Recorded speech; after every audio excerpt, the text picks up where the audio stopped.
Hey there YouTube, Boomerang 507 here. Decided to do a video this morning about shipping supplies, especially if you're just new and getting started on eBay. That can be kind of overwhelming if you look at all your stuff and everybody tells you, hey, you have to know how much something's gonna cost to ship before you can even list it. So that can kind of be a hurdle to get over for new sellers. So first of all, let's talk about where you can get supplies. You can get supplies for free from the U.S. Postal Service, USPS.com. You create an account and they'll send you priority mail shipping supplies for free. Many as you want. They take a week or a week and a half or so to get. They're not super speedy. You can get some, actually, if you physically go to the post office. They don't have quite the variety that they have on the website, though. In fact, sometimes my postman will ask me to order a bunch of supplies and give them some of a certain kind of a box that they get a request for. So I work with him and do that for him. But what if you have stuff that is under 13 ounces? Under 13 ounces, it can go first class. Or maybe you have books that can go medium mail. For something like that, you might want a padded mailer. So there are sellers on eBay, there are sellers on Amazon where you can buy those types of supplies in bulk. A lot of the sellers on eBay have their own website where you can buy from them directly. And I'm cheap. I'm always looking for a good deal. So I kind of check around. Where's the best place? Where's the best deal? And you have to be a little patient, I think, sometimes to do that. But that's one option. The other option is dumpster diving. If dumpster diving is legal in your area, I have a strip mall near me that has a cardboard-only dumpster.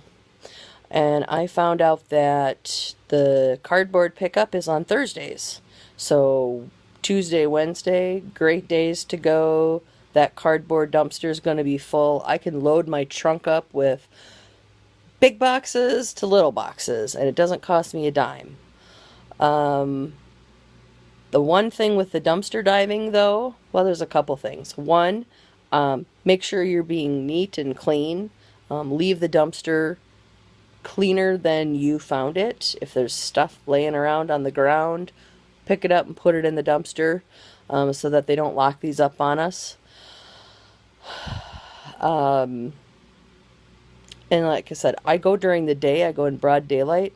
Nobody's ever said anything to me about it. And I've had people stop and say, hey, what are you doing? And they don't care because it's during the day. I'm taking something that they're throwing away. No skin off their nose, right?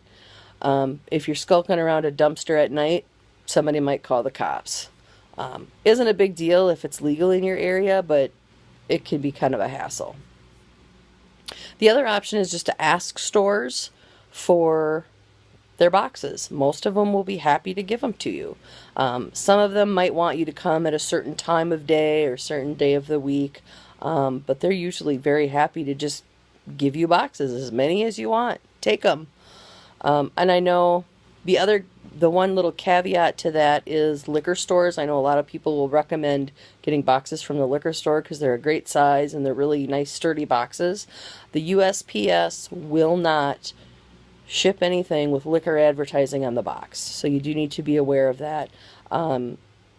You can turn those boxes inside out if there isn't any printing on the inside of the boxes, but just be aware of that.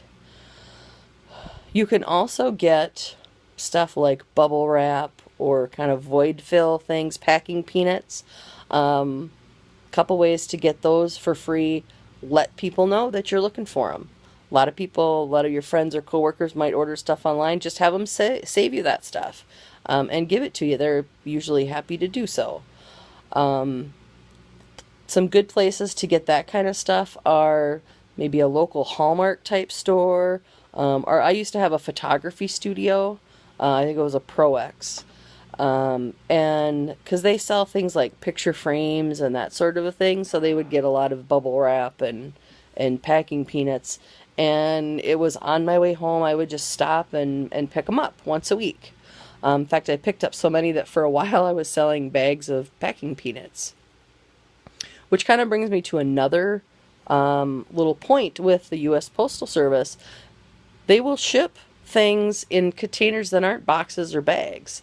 I've shipped packing peanuts in black garbage bags. You can mail a 2-liter pop bottle. If you can put stuff in you could put stuff in a 2-liter pop bottle and mail it, and the post office will mail it. Like I said, you just can't use anything with the liquor advertising on it. So when I was starting out, and I knew I wanted to buy shipping supplies in bulk, because I knew I wanted to spend the least amount of money. But I didn't know what size to get. Do I start with the box? Do I start with a bag? Do I start with a poly mailer? What do I do? The way I evaluated that was I took a look at what I was going to sell. I had mostly clothing items, so the first kind of packing or shipping supply that I bought in bulk were poly bags. If your pile just starting out is mostly books and video games, you might want to start out with bubble mailers. And then that kind of covers most of what you're selling, and anything else you just use one of those sources above or before that I listed to kind of fill in. And then as you sell more and get more profit, you'll kind of start to notice, well, I have poly bags, but God, I'm starting to find a lot more books and DVDs, so I think the next thing I would buy would be a bubble mailer. Or, geez, I'm finding a lot of things that I could really use a 10-inch cube box. So maybe that's the next thing you pick up. And then, eventually you'll kind of build your inventory of packing supplies for not a lot of money. So, thanks for watching and subscribe.